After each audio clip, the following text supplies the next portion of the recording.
So let's get cracking. First of all, did you know that there are many countries that use daylight savings time? Now some of you guys may be wondering, what is daylight savings time? Well, in countries like here in Canada and Germany, what they do is they actually roll the clock in the summer seasons ahead by 1 hour in order to save energy. And for Germany, it was actually the first country in the world to implement daylight savings time.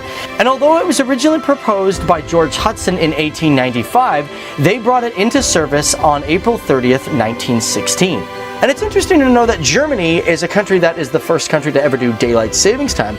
They are also the first country in the entire world to mass produce a book. This would be the Gutenberg Bible, which was printed by Johannes Gutenberg in Mainz. Now originally it was written in Latin, and currently there are only 49 copies of this book, with only about 21 in completed form. And because of that, these books are considered some of the rarest books in the entire world. And as for the amount of these Bibles that were originally printed, it is currently unknown. But since its original production, which was somewhere in the 1450s, it is estimated that there was a total 158 to 180 copies of the Gutenberg Bible. And for the 21 copies that are actually in completed form, they're distributed around the world, but the one that's in the New York Public Library was the first one that was actually purchased by the Americas. So in Germany, you might have heard of this very famous highway called the Autobahn. Now many people will think that the Autobahn is a road where it has no speed limits, but however it is reported that about 65% of the road operates without speed limits, and on the highways there are signs that suggest 80 miles per hour, with others suggesting 60 miles per hour. So there is a common misconception when it comes to the Autobahn, because a lot of people think that it was Hitler that created this highway, but that's not actually true.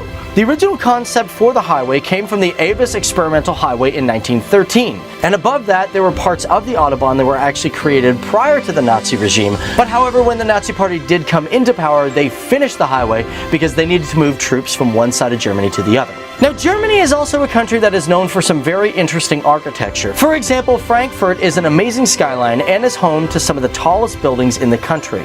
But which building is the tallest building in Germany, and does it compete to other buildings around the world? Well, the tallest goes to the Commerzbank Tower, which was built in 1997, and until 2003 it was the tallest building in all of Europe. And from its completion, this 56-story tower comes in at 259 meters tall. However, it also reaches up to 300 meters with its spire, and it only took approximately 3 years to build. So now, when I was in South Africa, one thing that my good friend Peter Kurth was always telling me about was the food in Germany, but more specifically the bread, because every single day when we were working on set, he would say, "I just want brown German bread." And I was like, what is so good about brown German bread? Well, apparently Germany is known throughout the world for its famous bread.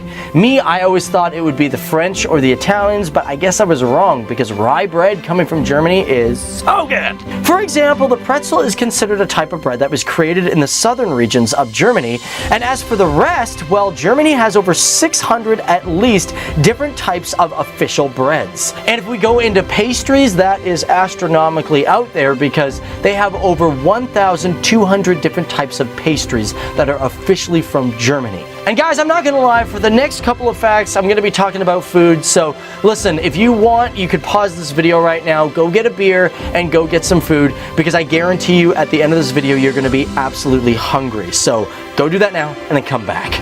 So jumping back to breads, one of the most popular, as I mentioned earlier, is rye bread. As a matter of fact, rye bread has a very particular type called pumpernickel. And for pumpernickel, it is commonly agreed that it originated in the Westphalia region of Germany and was first referenced in print in 1450. But pumpernickel, so why is it a fantastic bread, and why is it a very good bread? Well, one thing to know about the Germans is that these guys are purists. And I'm not talking about purists maybe emotionally and spiritually, but when it comes to their food and their drink, they love everything as clean as it possibly can be. Because, for example, pumpernickel does not contain any food coloring, and in order for it to get its brown, unique look, it has to bake for approximately 16 to 24 hours in low temperatures. 24 hours for bread? No wonder why my buddy Peter Kurth was like just crazy about bread. Man, I gotta get some authentic German bread in me. So let's move along and talk about one of Germany's greatest dishes, and that is schnitzel. So yeah, okay, a lot of you Germans out there who are probably watching this video, they're like, yeah, we know everything about schnitzel. We know all the stuff, so we can just skip this, Dave. We know what we're talking about. Well, if we're gonna dive a little deeper into the food, first of all, schnitzel is so famous that it actually has its own national day in Germany, which is September 9th. But as for Wiener Schnitzel, it appeared actually in the 19th century, firstly being mentioned in a cookbook in 1831.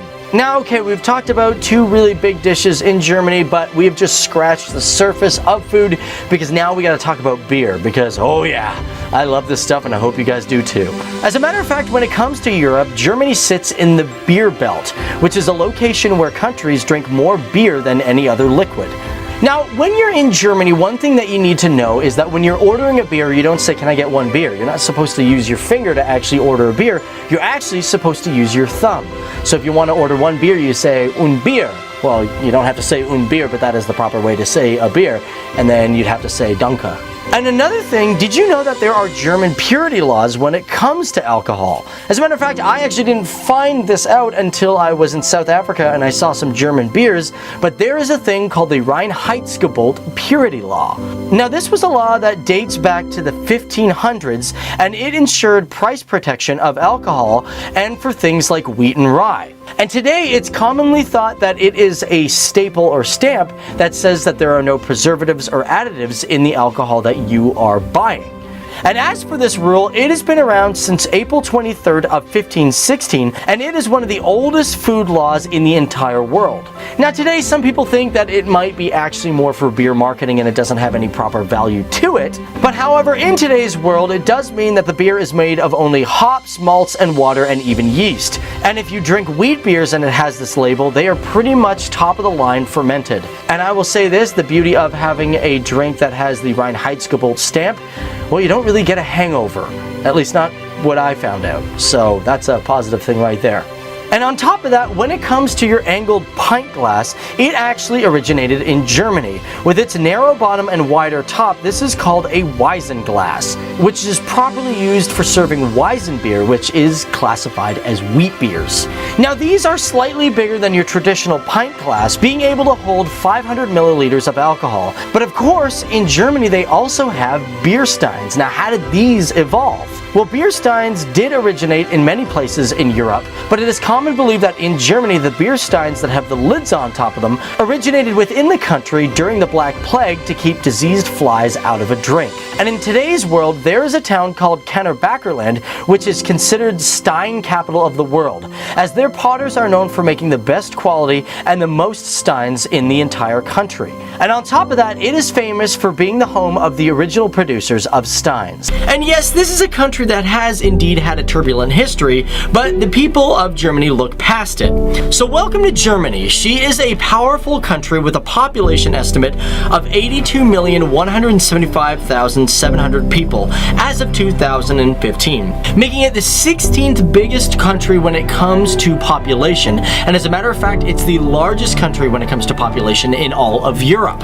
Now, Germany is filled with a lot of traditions and value because, well, to be honest, 79% of the people living in Germany are from Germany and have ancestors who were in Germany as well. And for the rest of them, they all come from different parts of the world. And when we get into talking about this country, we gotta talk about its land size because it is pretty big. As a matter of fact, it stands at 62 when it comes to being the largest country in the world, with a land size equaling 357,168 kilometers square. And in Europe, when it comes to people density, they have one of the highest with 227 people per square kilometer. Now, Germany, with their population, 59.3% of them identify as Christian and follow its path and its holidays. But oddly enough, in the country, 34.4% of people don't identify as religious at all. And the third highest demographic being the people of Islamic faith, coming in at 5.5%. So actually, Germany sits at the third highest for imports, and believe it or not, the third highest in exports when it comes to how much money it makes for all the countries in the world. Its imports and exports are astronomical. Imports equaling $989 billion, and its exports equaling $1.24 trillion.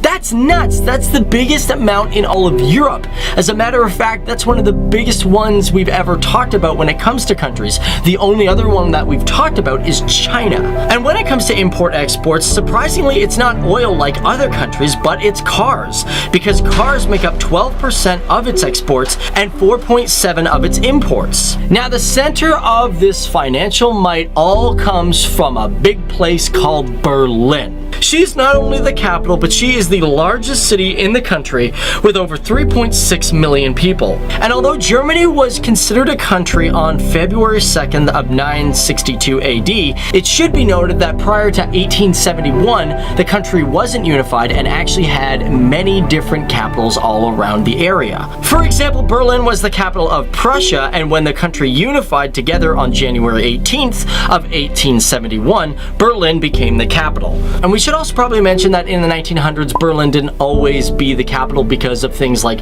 the war and, of course, the splitting of Germany after World War II. Sometimes Berlin got kicked out of being the capital and it went to other places as well. And speaking of splitting of Germany after World War II, did you guys know that it is now illegal to wave a Nazi flag within the country? Despite what you might feel about freedom of speech, they say, nope, this is an absolute hate crime and I gotta love them for it. And on top of that, if somebody in the country denies the Holocaust, they could actually be charged with a criminal offense. Now guys, here it is. We're not going to get into this video and talk just about the war because, you know, a lot of people already know about the war. They know that there was Nazi Germany there. I want to talk about more positive things about the country, some things that you might already not know about.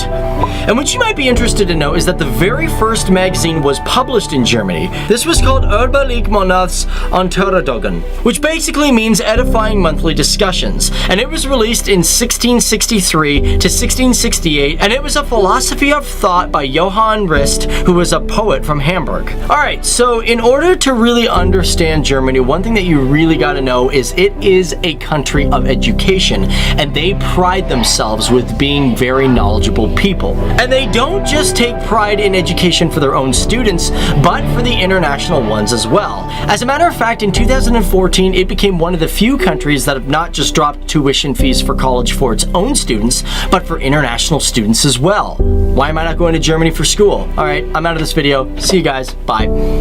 But however, if you look at their literacy, they stand at 99%, and as for the universities, they have over 110 universities and technical universities, and as well as 220 universities for applied sciences. But out of all of them, the Heidelberg University is the oldest one in the country, being established in 1386. Now, it is ranked as one of the highest universities for education within the country, and as a matter of fact, this university has had 56 Nobel Prize laureates come from that school, which pretty much puts it as first in Germany universities with Nobel laureates and 13th in the world. And this university has over 30,000 students a year and has been operating since the days of the Holy Roman Empire. Now, speaking of Nobel laureates, let's take a look at Germany because they are one of the top 5 countries in the world to have the most Nobel Prize winners. To date, 2017, the country has 105 people who have received Nobel laureates. The first one being Wilhelm Conrad Röntgen for winning the Nobel Prize for Physics in 1901. And believe it or not, he got this award because he was the first man in the world to discover X-rays. That's right. Your X-rays that you get was discovered by a German man. Now let's take a deeper look into the culture of Germany, because there's one thing that I really want to talk about, and I'm pretty sure you guys are going to be like, yo, Dave, you can't talk about Germany without leaving this one awesome festival, and that is Oktoberfest. Yeah! So for those who aren't sure, Oktoberfest is what you call a Volksfest, which is basically just a huge festival where you get to drink and eat and dance and just have a lot of fun. And this festival usually is held in Munich and is held for 16 to 18 days. Now what's actually kind of weird about this festival is within Germany, they celebrate this in September and it goes pretty much till October. But however, if you go to other places around the world, say for example the Kitchener Festival, which is in Canada and is the second second biggest Oktoberfest in the world, it happens at the second week of October, which is exactly a month later, and just so you guys know, I'm going to it this year. Yeah! But jumping back to the Munich one, in 2013 it had 7.7 million people attend. And this Bavarian festival has been in Munich since 1810. And this all began when citizens were allowed to join the royal wedding of Prince Ludwig and Therese of Saxe-Hildenbergenhausen on October 12, 1810. That's pretty cool. I did not know that Oktoberfest started all because of a wedding. A royal wedding. Now, Germany is also a country that has lots of UNESCO zones, or UNESCO zones. It's one for heritage, and out of all the countries that we've talked about here on FTD Facts, this country has the most UNESCO zones out of any of them. Coming in at a total of 42 official sites, from cathedrals to parks to castles to caves, it has it all. And one in particular, the Voltlingen Ironworks, is a structure that is extremely unique. So this structure is not picked obviously for its beauty because it's an ironwork, but it was picked for its significance in history, as it was a pinnacle spot for the European route of industrial heritage. It was built in 1873 and finished in 1883, and although it closed in 1986, it currently stands as a museum for an interactive experience on the making of iron. And of course, it is currently the only ironworks in all of Western Europe and the Americas that was built and equipped from the 19th century that still stands today. Impressive. Right into it, number 10, manufacturing and workforce. Now, Germany is a country that works hard. As a matter of fact, the term German efficiency is what comes to mind when we think of manufacturing and workforce. Not only do their products last, but the term slow and steady wins the race applies to Germany. Because back in the 1980s and 90s, Germany was criticized for not jumping on the .com and internet bandwagon, unlike other countries, and kept focusing more on manufacturing equipment. But however, when it comes to Germany, it's their small and medium-sized businesses that offer demanding products that are key to the economy. Now, these small companies manufacture equipment that is built through highly specialized means, making the machines that they build important for construction purposes. Number 9, adopting the euro. Now, of course, the euro is one of the strongest, if not the strongest, dollar and currency on the planet. However, if the country didn't adopt the euro during its time, the Deutschmark would have become an extremely costly dollar to convert to. And by taking on the euro, which wasn't as strong as the Deutschmark, this allowed Germany to sell and export their products at a cheaper price to many countries around the world. Number 8, spending what one can. Now, Germany has a great philosophy where they do not spend beyond their means. And it's not just people, it's also their government as well. And because Germany's been very good at keeping their interest rates pretty stable, it's allowed them not to borrow money on rainy days. And this might seem like a very old school way of doing things, but keep in mind Germany's been through a lot of rough times in the past, so they've learned to keep their money and hold on to it and not spend it if they really have to. Number 7, labor and unions. In 2003, the country had labor reforms that strengthened the protection of employees.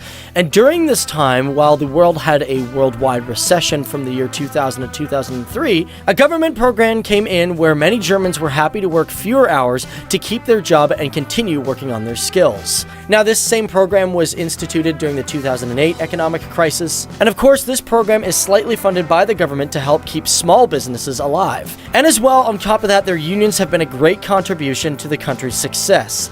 And because of all these reasons, it's kept their people working and, of course, kept all their businesses alive. And as a result, for 2017, their unemployment was only at 3.6%. Number 6, community. In the 1980s and 90s, many of the jobs were considered very local, which actually meant most jobs weren't really considered major corporations, which is actually quite beneficial for the country. And because their jobs were on a smaller scale and usually in small communities, it meant that employers had to respect their employees and had obligations to them. And what's even crazier about this, in these small companies, employees actually can sit on the board and they can also make decisions for the company.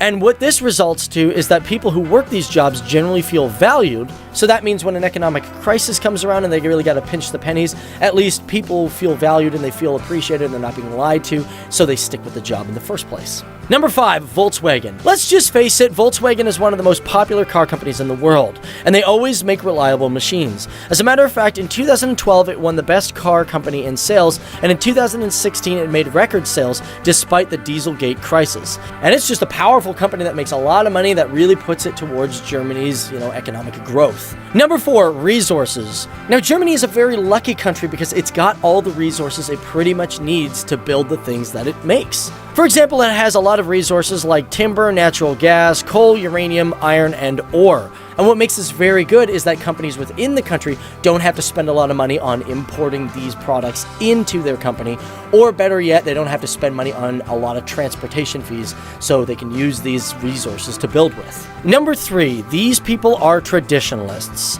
Now, what is great about Germany compared to other countries is there is very little unlimited competition in trades. Where in Germany, there is much respect for a person who still makes things by their hands. And because of all this, like I said earlier, their products are generally meant to last because they are cared for much more. Number 2, cheap entertainment. In Germany, one thing to notice is that entertainment is generally quite inexpensive. For example, the Bundesliga Sport League has the lowest ticket cost in all of Europe, and actually has the highest audiences. Keeping entertainment cheap makes people happy and lets them afford other things. And number 1, education and intelligence. Now, as I said before, when we think of Germany, we think of German efficiency. And when it comes to education, efficiency holds true, as their education is not only free for its citizens, but for international students as well. Many will ponder and ask why and how a social system like this works, but Germany understands that working together will make everyone improve. And in 2017, it was ranked 3rd in the world for education, and because of that, they were ranked 47th in the world when it came to employability. Either way, that is just some of the reasons of why Germany is a very rich and powerful country. So let's start off with the Audi S8. Now, everyone loves an Audi, but this little beast has a top speed of 304 kilometers per hour. And with its V8 engine, it can crank up to 605 horsepower. And because of that, it is capable of going from 0 to 100 in 3.3 seconds. And the price tag for this little beast comes in at $114,900. Number 9, the BMW 6 Series. Now, the 6 Series is capable of going to 100 in 4.2 seconds with this petrol or diesel engine that pumps up to 552 horsepower, which is a little bit more than its previous models since it began its release in 2003. And of course, these vehicles are known for their great safety and braking as well. And the price tag for a BMW 6 Series comes in at approximately $122,000. Number 8, Mercedes-Benz GLS 550. Now, I never really got the idea of spending a lot of money on a SUV. I just never really saw the point, but when it comes to safety for your family, maybe you do want to invest. Because this one is one of the kings of SUVs. With 449 horsepower behind its twin-turbo V8 engine, she gets the job done. And besides its 9-speed automatic shift box, it can go up to 213 kilometers per hour and get to 100 in 5.3 seconds, which is good for getting the family out of any tight situations. And the price tag for this SUV comes in at $124,000. Number 7, the Audi RS7. With a 4.0 V8 engine, this all-wheel drive vehicle is capable of getting to 100 in 3.6 seconds. With a horsepower of 560, she can definitely put some dust in somebody's eyes. And the price tag for this Audi comes at $129,000. Number 6, the BMW M4. Now, the M4 series is known for their luxury. It's something you might see James Bond in. With 493 horsepower, it takes her only 3.8 seconds to get to 100, and with a max speed of 261 kilometers per hour and pinpoint handling, she's not to be messed with. And the price for a BMW M4 comes in at approximately $133,200. Number 5, the Audi A8L. So what can be said about an Audi that's not already been said or not already known? Besides the great luxury of this vehicle, she only takes 3.9 seconds to get to 100 and has a top speed of 208 kilometers per hour. And for her, she has a price tag of $137,900. Number 4, the BMW i8. Now, the i8 is one unique car on this list, for it is the only one on this list that has the ranking of the world's first petro-electric hybrid engine. But don't let that fool you, because it only takes her 4 seconds to get to 100 kilometers per hour, reaching a top speed of 250 kilometers per hour.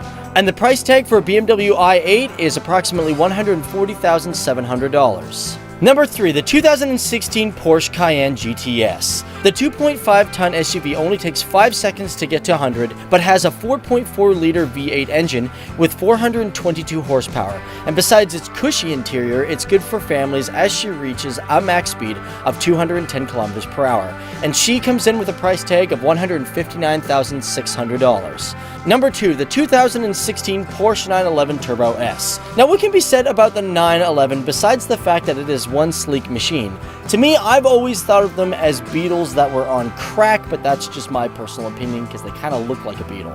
But out of all this, it has one of the fastest accelerations on this list, being able to get to 100 in 3 seconds flat. And the price tag for this beast is $194,600. But coming in at number 1 is the 2016 Porsche Panamera Turbo S. And she is the most expensive on this list, although not being as fast as the 911, which takes her approximately 3.6 seconds to get to 100. She has a 4.8-liter V8 engine capable of giving 570 horsepower and reaching speeds of the fastest of 315 kilometers per hour, making her one extremely unbeatable machine. And the price tag for this Porsche comes in at $263,000.